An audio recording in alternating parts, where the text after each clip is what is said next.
Hi all, ಈ ವಿಡಿಯೋದಲ್ಲಿ ಆಗ್ಯುಮೆಂಟಿನ್ 375 ಟ್ಯಾಬ್ಲೆಟ್ನ ಬಗ್ಗೆ ಇನ್ಫಾರ್ಮೇಷನ್ ಕೊಡ್ತಾ ಇದ್ದೀನಿ. ಈ ಟ್ಯಾಬ್ಲೆಟ್ನ ಏಕೆ ಯೂಸ್ ಮಾಡ್ತಾರೆ ಅಂದರೆ ಬ್ಯಾಕ್ಟೀರಿಯಲ್ ಇನ್ಫೆಕ್ಷನ್ಗೆ ಬಳಸುತ್ತಾರೆ.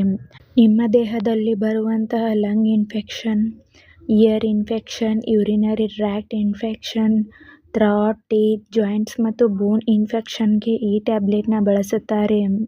ಹಾಗೆ ನಿಮ್ಮ ಸ್ಕಿನ್ ಇನ್ಫೆಕ್ಷನ್ಗೂ ಕೂಡ ಈ ಟ್ಯಾಬ್ಲೆಟ್ನ ಬಳಸುತ್ತಾರೆ. ಈ ಟ್ಯಾಬ್ಲೆಟ್ನ ನಿಮ್ಮ ಇನ್ಫೆಕ್ಷನ್ ಸಂಪೂರ್ಣವಾಗಿ ರಿಮೂವ್ ಆಗುವವರೆಗೂ ಬಳಸಿ. ಮಧ್ಯದಲ್ಲಿ ಸ್ಕಿಪ್ ಮಾಡಿ ಬಳಸಬಾರದು. ಮತ್ತೆ ಇನ್ಫೆಕ್ಷನ್ ಬರುವಂಥ ಚಾನ್ಸಸ್ ಕೂಡ ಇರುತ್ತದೆ. ಈ ಟ್ಯಾಬ್ಲೆಟ್ನ ವೈರಲ್ ಇನ್ಫೆಕ್ಷನ್ಗೆ ಬಳಸಬಾರದು. ಇದು ಬ್ಯಾಕ್ಟೀರಿಯಲ್ ಇನ್ಫೆಕ್ಷನ್ಗೆ ಮಾತ್ರ ಯೂಸ್ ಮಾಡಿ. ಮತ್ತು ಈ ಟ್ಯಾಬ್ಲೆಟ್ನ ಹೇಗೆ ಯೂಸ್ ಮಾಡಬೇಕಂದ್ರೆ ನಿಮ್ಮ ವಯಸ್ಸಿಗೆ ಅನುಗುಣವಾಗಿ ಡೋಸ್ ಮತ್ತು ಡ್ಯೂರೇಷನ್ನ ನಿಮಗೆ ನಿಮ್ಮ ಡಾಕ್ಟರ್ಸ್ ಅಡ್ವೈಸ್ ಮಾಡುತ್ತಾರೆ. ನಿಮಗೆ ನಿಮ್ಮ ಡಾಕ್ಟರ್ಸ್ ಅಡ್ವೈಸ್ ಮಾಡಿದ ಹಾಗೆ ಈ ಟ್ಯಾಬ್ಲೆಟ್ನ ತೆಗೆದುಕೊಳ್ಳಿ.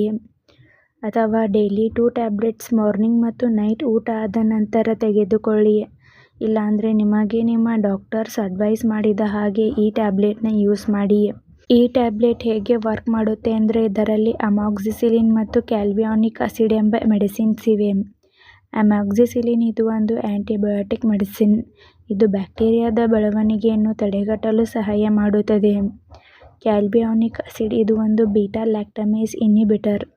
ಇದು ನಿಮ್ಮ ದೇಹದಲ್ಲಿರುವಂಥ ಇನ್ಫೆಕ್ಷನ್ನ ಕಡಿಮೆ ಮಾಡಲು ಸಹಾಯ ಮಾಡುತ್ತದೆ. ಈ ಟ್ಯಾಬ್ಲೆಟ್ನ side effects: skin rash, vomiting, nausea, fungal infection ಹೀಗೆ ಮೈನರ್ ಸೈಡ್ ಎಫೆಕ್ಟ್ಸ್ ಆಗುತ್ತದೆ. ಈ ಟ್ಯಾಬ್ಲೆಟ್ ನಿಮ್ಮ ಬಾಡಿಗೆ ಅಡ್ಜಸ್ಟ್ ಆದ ಮೇಲೆ ಈ ಸೈಡ್ ಎಫೆಕ್ಟ್ಸ್ ಎಲ್ಲ ಡಿಸಫಿಯರ್ ಆಗುತ್ತದೆ. ಒಂದು ವೇಳೆ ಹೀಗೆ ಲಾಂಗ್ ಟರ್ಮ್ ಆಗಿ ಕಾಣಿಸ್ಕೊಳ್ತಾ ಇದ್ದರೆ ಕೂಡಲೇ ಡಾಕ್ಟರ್ಸ್ನ ಕನ್ಸಲ್ಟ್ ಮಾಡಿ.